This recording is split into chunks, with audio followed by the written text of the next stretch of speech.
नमस्कार दोस्तों, आज मैं आपके लिए लेके आया हूँ topic wise previous year question. तो ज़्यादा समय गवाए बिना शुरू करते हैं लिखना। शुरू करने से पहले अगर आप इस चैनल पर नए हैं तो चैनल को सब्सक्राइब कर लीजिए ताकि आपको ऐसे वीडियो फ्यूचर में आप तक पहुँचते रहें। तो चलिए शुरू करते हैं।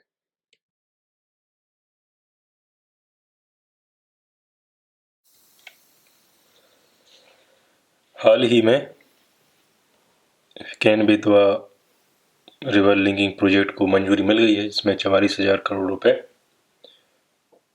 सैंक्शन हुए हैं।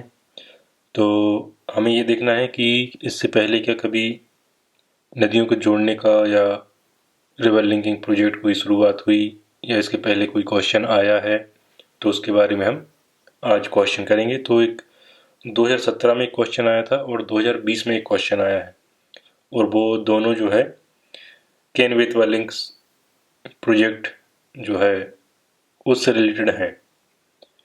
तो शुरुआत करते हैं हम 2017 के क्वेश्चन से। इसमें Ken Betwa river linking project की थोड़ी सी जानकारी जो मैं आपको सबसे आखिर में दूंगा, और इसके ऊपर मैं एक शॉर्ट वीडियो भी बना चुका हूँ, और अगर आप चाहें तो मेरे प्लेलिस्ट में जाके आपको वो मिल जाएगा। तो चलिए शुरू करते हैं। 2017 का क्वेश्चन है, जीएस पेपर 3 में आया था।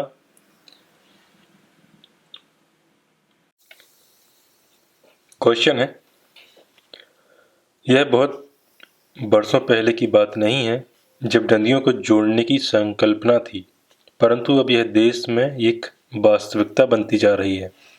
नदियों को जोड़ने से होने वाले लाभों पर एवं पर्यावरण पर इसके संभावित प्रभाव पर चर्चा कीजिए। ठीक है, हमें क्या बताना है? क्वेश्चन में पहले से बताया गया है कि यह बहुत बरसों पहले की बात नहीं है जब नदियों को जोड़ने की संकल्पना थी। इस तरह के जो क्वेश्चन आते हैं वो हमें बताते हैं कि हमें किस डायरेक्शन में, किस एंगल से इस क्वेश्चन को, इस आंसर को लिखना है। तो उन्होंने पहले ही बता दिया है। ठीक है, फिर उन्होंने लिखा है कि परंतु अब यह देश में एक वास्तविकता बनती जा रही है। तो जैसे अभी हाल ही में अभी 10 दिसंबर को जो न्यूज़, 10 दिसंबर से लेके 15 दिसंबर के बीच में जो न्यूज़ आई है, उसमें एक न्यूज़ थी जिसमें Ken Betwa river linking project को मंजूरी मिल गई है, और उसमें 44,605 करोड़ रुपए सैंक्शन हो चुके हैं। उससे रिलेटेड ये न्यूज़ थी, इसलिए अपन ये क्वेश्चन कर रहे हैं। ठीक है, फिर क्या लिखा है कि इसके होने वाले लाभ क्या हैं और पर्यावरण पर नुकसान क्या हो सकते हैं, इसके बारे में हमें चर्चा करनी है। तो शुरू करते हैं। भारतीय नदियों को जलाशय, बांधों व नहरों के माध्यम से आपस में जोड़ने की परियोजना नदी जोड़ो परियोजना है या रिवर लिंकिंग प्रोजेक्ट है। आधुनिक भारत में इसकी कल्पना ब्रिटिश अभियंता या British engineer sir Arthur cotton ने की थी। ये आर्थर कॉटन कौन है, इनके बारे में बता दूं। ये एक ब्रिटिश इंजीनियर थे जिन्होंने आंध्र प्रदेश में गोदावरी और कावेरी नदी पर सबसे ज़्यादा काम किया है। इन्होंने कई सारे नेविगेशन कैनाल बनाए, और इन्होंने अधिकतर जो है उस समय इरिगेशन की प्रॉब्लम बहुत होती थी साउथ में, तो इन्होंने इरिगेशन पर सबसे ज़्यादा काम किया है। तकरीबन 1847 से 1880 के बीच में इनका ज़्यादा योगदान मिलता है, आंध्र प्रदेश में खासकर। और इनके आंध्र प्रदेश में इनके नाम से एक म्यूजियम भी बना है। तो आगे लिखते हैं इनके बारे में।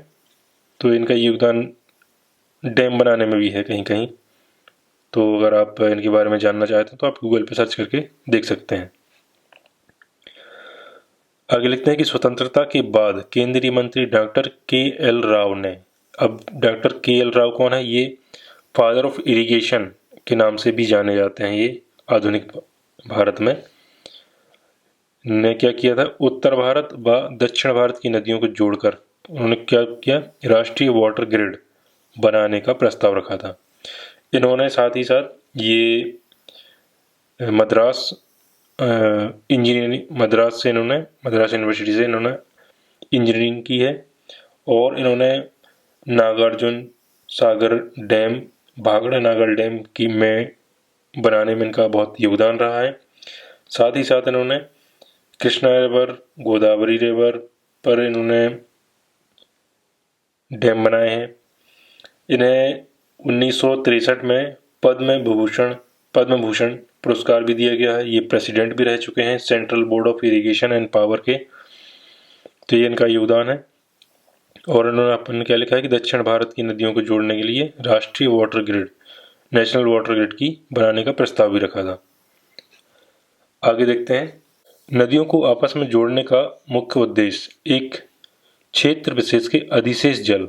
क्या है अधिशेष जल? इसके बारे में अधिशेष जल क्या है, इसको हम आने वाले या अगले क्वेश्चन में देखेंगे। अधिशेष जल क्या होता है, या अधिशेष जल को अभी मैं बता दूं तो अधिशेष जल ये है कि मान लो कोई नदी है और उसमें हम घरेलू उपयोग के लिए, औद्योगिक उपयोग के लिए और अन्य उपयोग के लिए वाटर का अगर हम यूज़ करते हैं, उसके बाद भी जो वाटर बचता है उसे हम अधिशेष वाटर या अधिशेष जल कहते हैं। तो क्या है, नदियों को आपस में जोड़ने का मुख्य उद्देश्य क्या है? एक क्षेत्र विशेष के अधिशेष जल या उससे अधिक यूज़ करने के बाद जो बचा हुआ जल कहना चाहिए।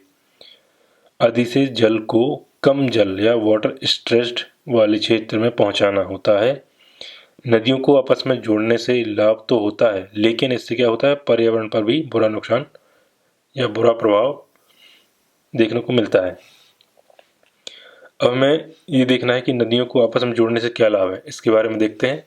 नदियों को आपस में जोड़ने से क्या लाभ है? पहला है, एक क्षेत्र में वर्षा के अतिरिक्त जल को कम जल वाले क्षेत्र में पहुंचाकर सूखे से बचाया जा सकता है। ये एक लाभ है।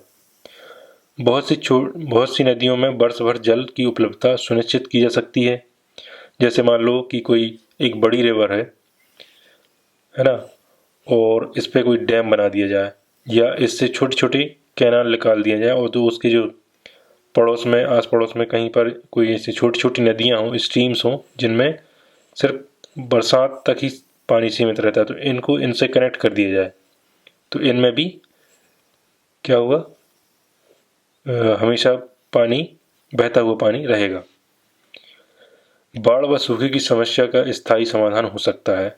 ये थोड़ा सा अब नहीं हो सकता है, क्योंकि बाढ़ जो है, सूखे की समस्या का तो स्थायी निदान हो सकता है, लेकिन जो बाढ़ का है, बाढ़, क्योंकि अब ग्लोबल वार्मिंग के चलते कभी भी कहीं भी वर्षा हो जाती है। जैसे अभी हाल ही में आपने देखा होगा कि आंध्र प्रदेश में बाढ़ जैसी समस्या उत्पन्न हुई नवंबर के महीने में। जो स्मार्ट सिटी हैं उनमें पूरी तरह से बाढ़ का पानी लबालब भरा रहा। कई बार कहीं तो रेस्क्यू ऑपरेशन भी चलाने पड़े, है ना। तो बाढ़ से स्थायी समाधान मिल सकता है, ये थोड़ा सा देखना पड़ेगा। आगे लिखते हैं, पानी की उपलब्धता के कारण जल परिवहन सुनिश्चित होगा। ये हो सकता है। जल विद्युत उत्पादन में वृद्धि होगी, ग्रामीण स्तर पर रोजगार का सृजन होगा और मछली पालन की सुविधा उपलब्ध होगी। ये तो क्या थे, ये जितने पॉइंट हमने लिखे हैं वो क्या है, नदियों को आपस में जोड़ने से जो लाभ हो सकते हैं वो लिखे हैं, संभावित लाभ। अब हम देखते हैं कि नदियों को आपस में जोड़ने से पर्यावरण पर क्या बुरे प्रभाव पड़ सकते हैं, उनके बारे में हम देखेंगे। नदियों को जोड़ने से पर्यावरण पर होने वाला प्रभाव। नदियों के पानी को रोकने के लिए क्या होगा, बांधों का निर्माण करना होगा, जिससे क्या होता है कि वहाँ पर जो डूब का क्षेत्र होता है, जहाँ पर मतलब वहाँ पर पानी पहुँचता तो नहीं है, लेकिन एक अनुमान होता है, जो वहाँ का राजस्व विभाग के जो कर्मचारी होते हैं वो वहाँ जाते हैं और पूरा पैमाना लेते हैं ज़मीन का, कहाँ तक उसका भराव, जल भराव हो सकता है। तो वहाँ पर जल भराव के, मान लो कोई गांव आ गया, तो वहाँ पर विस्थापन की जो समस्या होती है, वहाँ पर क्या है, सरकार को काफ़ी ज़्यादा पैसा खर्च करना पड़ जाता है विस्थापन करवाने में। पूरे गांव का विस्थापन होता है, तो वहाँ पर काफ़ी ज़्यादा पैसा खर्च होता है और फिर से उसको रिलोकेट करना पड़ता है, या कहीं कहीं पर ऐसी समस्या देखी जाती हैं। तो क्या होता है, जिससे विस्थापन की समस्या होती है, ठीक है। तो विस्थापन की समस्या के साथ साथ वहाँ की पारिस्थितिकी की भी बिगड़ जाती है। नेक्स्ट लिखा है, नदी जोड़ने के क्रम में पेड़ों को काटना होगा, जिससे पर्यावरणीय हानि होगी। समुद्र में मिलने वाली नदियों में पानी की मात्रा कम हो जाएगी। ये सही बात है कि समुद्र में मिलने वाली नदियों में पानी की मात्रा घट जाएगी, जिससे क्या होगा, समुद्र व नदी के मुहाने पर स्थित पारिस्थितिकी तंत्र बिगड़ सकता है। और हो सकता है कि मान लो जैसे कोई नदी जो है जहाँ समुद्र में मिलती है वहाँ पर एस्चुरीज का निर्माण होता है। एस्चुरी किसे कहते हैं ये आप मुझे कमेंट करके बताइएगा कि एस्चुरी क्या होती है। मैं आपको सिंपल यहाँ बता देता हूँ कि ये मान लो आपका समंदर है और ये आपकी नदी का मुहाना है, यहाँ पर एस्चुरी का निर्माण हो रहा है, तो यहाँ पर बायोडाइवर्सिटी बहुत ज़्यादा होती है। क्या है, जहाँ पर नदी का मुहाना और समुद्र मिलते हैं वहाँ पर एस्चुरी का निर्माण होता है। यहाँ पर डेल्टा ही बनता है अगर डेल्टा कब बनता है, अगर नदी के साथ साथ सिल्ट या मिट्टी गाद सब कुछ बह के आता है जो यहाँ पर डिपॉजिट होता है, तो ये डेल्टा का निर्माण होता है। अगर डेल्टा नहीं बन रहा है, मान लो छोटी छोटी जो नदियाँ होती हैं उनमें डेल्टा नहीं बनता, वहाँ पर एस्चुरी बनती है। एस्चुरी मतलब मीठा जल और खारा जल जहाँ पर मिलता है वहाँ पर एस्चुरी का निर्माण होता है, और वहीं पर सबसे ज़्यादा हाई बायोडाइवर्सिटी देखी जाती है। ये बायोडाइवर्सिटी क्या हो सकती है, वहाँ पर जो जलीय जीव है उनमें हाई बायोडाइवर्सिटी वहाँ पर देखने को मिलती है। जो रिसेंट में जो भी घटनाएं घटती हैं, रिसेंट में जो भी न्यूज़ आती है, उसको आपको उसमें ऐड करना है बस, और कुछ नहीं करना है। आपके पास लिखा ऐसा कुछ रहेगा, बस आपको थोड़ा सा ऐसे ही नोट्स बना लीजिए। इसको बस 1-2 बार हफ्ते में, कभी कभार महीने में 1 बार उसको पढ़ लो, इतना बहुत है, सफिशिएंट है मेंस आंसर राइटिंग करने के लिए। और आपको डेली आंसर राइटिंग करने की ज़रूरत नहीं है। हफ्ते में अगर 2 या 3 दिन या 2 से 3 क्वेश्चन भी आप लिखेंगे बहुत होता है। अब देखते हैं 2020 में जीएस पेपर 1 में जो क्वेश्चन आया था उसके बारे में। 2020 जीएस पेपर 1 में क्वेश्चन आया था कि नदियों को आपस में जोड़ना सूखा, बाढ़ और बाधित जल परिवहन जैसी बहुआयामी अंतर संबंधित समस्याओं को व्यवहार समाधान दे सकता है। आलोचनात्मक परीक्षण कीजिए। इनकी हमें आलोचना करनी है कि जो नदियों पर डैम बनाए जा रहे हैं, नदियों का जो प्रोजेक्ट चलाए जा रहे हैं, रिवर लिंकिंग प्रोजेक्ट है, नेशनल पर्सपेक्टिव प्लान्स हैं, है ना, इन सब की हमें क्या करनी है, आलोचना करनी है। तो आंसर लिखते हैं नेशनल रिवर लिंकिंग प्रोजेक्ट। इसे दूसरे नाम से भी जाना जाता है। हालांकि हो सकता है किसी किसी को ये पता हो, लेकिन बहुत से लोगों को शायद नहीं पता होगा कि इसे नेशनल पर्सपेक्टिव प्लान के नाम से भी जाना जाता है। किसको जाना जाता है, नेशनल रिवर लिंकिंग प्रोजेक्ट को नेशनल पर्सपेक्टिव प्लान के नाम से भी जाना जाता है। यह अंतर बेसिन जल हस्तांतरण परियोजना के माध्यम से जल अधिशेष बेसिन जो बाढ़ संभावित होता है से जल न्यून बेसिन जो जल की कमी सूखाग्रस्त होता है की ओर जल के हस्तांतरण की परिकल्पना करता है। ये थोड़ा सा टिपिकल हो रहा है, मैं सीधे सीधा आपको बता देता हूँ कि जहाँ पर जल ज़्यादा है उसको, जहाँ पर जल कम है उस ज़्यादा जल को कम जल की ओर ले जाना क्या है, जल के हस्तांतरण की परिकल्पना है। या इसी को कैसे ले जाते हैं, रिवर लिंकिंग प्रोजेक्ट के थ्रू ले जाते हैं या कैनाल के थ्रू ले जाते हैं, डैम बना के भी ले जा सकते हैं। आप डैम बनाइए, उसमें छोटी छोटी कैनाल्स का निर्माण कर दीजिए और जहाँ पर या किसी नदी में जोड़ सकते हैं या डायरेक्ट कैनाल के थ्रू जहाँ पर इरिगेशन करवाना है या किसी नदी में ये पानी को छोड़ना है ना, इन सब से क्या हो सकता है, जल का ट्रांसफ़र करना है एक प्रकार से। अब देखते हैं अधिशेष जल क्या होता है। सरकार ने अधिशेष जल शब्द की आगे व्याख्या करते हुए कहा है कि यह नदियों में उपलब्ध वह अतिरिक्त जल है। क्या है, वह अतिरिक्त जल है। अधिशेष जल के बारे में बता रहा हूँ, जो आपको पिछले जो क्वेश्चन है उसमें आपको मैंने बता ही चुका हूँ कि अधिशेष जल क्या है। क्या है, वह अतिरिक्त जल जो मानव द्वारा सिंचाई, घरेलू उपयोग और औद्योगिक उपयोग के बाद बचता है। एक बार फिर से देख लेते हैं, अधिशेष मतलब जो बचा हुआ जल है।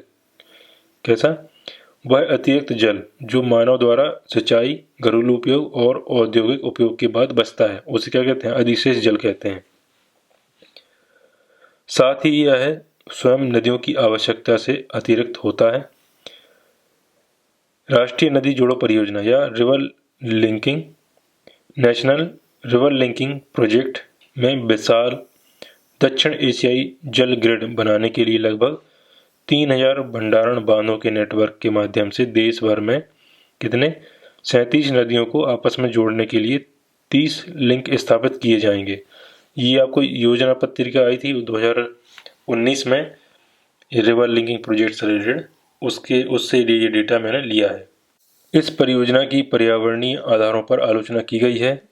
यह आशंका है कि इस परियोजना के कार्यान्वयन में से विशाल वनमार्ग जलमग्न हो सकते हैं। क्या हो सकता है? सबसे पहला, विशाल वनमार्ग क्या हो सकते हैं? जलमग्न हो सकते हैं।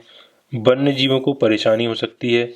समुदाय और अन्य जीवन शैली को विस्थापित होना पड़ सकता है। समुदाय और उनकी जीवन शैली को विस्थापित होना पड़ सकता है। और पानी की गुणवत्ता के साथ साथ माइक्रो क्लाइमेटिक परिस्थितियों में बदलाव आ सकता है। ठीक है, जिससे सार्वजनिक स्वास्थ्य प्रभावित हो सकता है। इसको आप पॉइंट में भी लिख सकते हैं, मैंने डायरेक्ट लिखा है, आप पॉइंट में चाहें तो पॉइंट में लिख सकते हैं।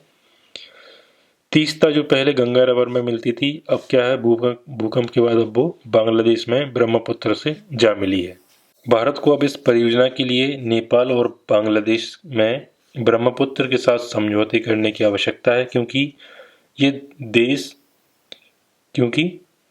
गंगा और ब्रह्मपुत्र नदी प्रणाली की घाटियों को साझा करते हैं। क्या है, ये देश जो है गंगा और ब्रह्मपुत्र नदी की प्रणाली की घाटियों को साझा करते हैं, लेकिन दोनों विशेष रूप से बांग्लादेश नदियों को आपस में जोड़ने को लेकर आशंकित हैं। आई होप आपको ये आंसर पसंद आया होगा।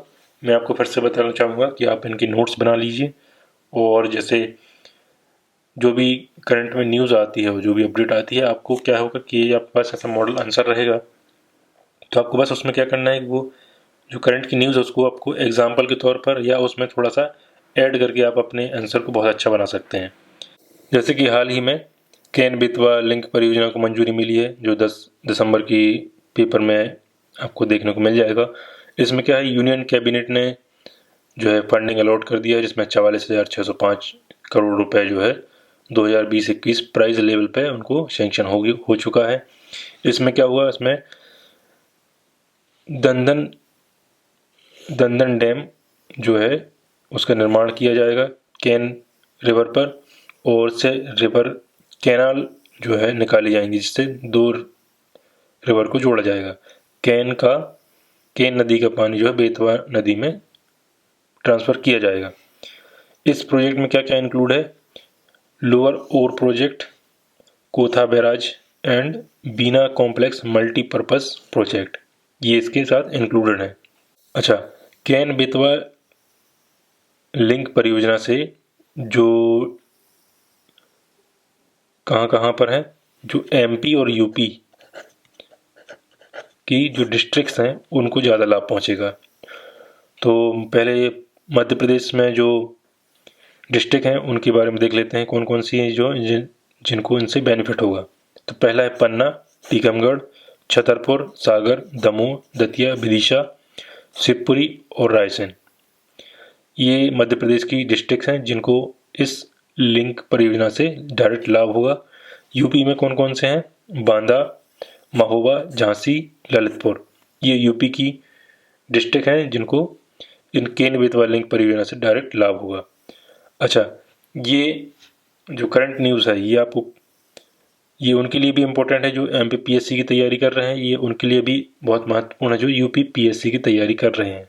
साथ ही साथ इससे होने वाले अन्य जो प्रोजेक्ट हैं इनको आप प्री में भी ये डायरेक्ट पूछे जा सकते हैं कि इनके साथ साथ जो हमने बताए हैं कि लोअर और प्रोजेक्ट है, बीना कॉम्प्लेक्स मल्टीपर्पज प्रोजेक्ट है, कोथा बैराज प्रोजेक्ट है, इनको इसमें इंक्लूड किया गया है। आई होप आपको ये क्वेश्चन पसंद आया होगा और ये जानकारी आपको अच्छी लगी होगी। तो इस वीडियो को लाइक कीजिए, शेयर कीजिए, कमेंट कीजिए, और अगर आप चैनल पर नए हैं तो सब्सक्राइब कीजिए, और अगर आपने चैनल को पहले से सब्सक्राइब कर लिया है तो इस तरह के नोट्स प्रिपेयर करते रहिएगा। तो मिलते हैं ऐसे ही किसी नेक्स्ट वीडियो के साथ। धन्यवाद।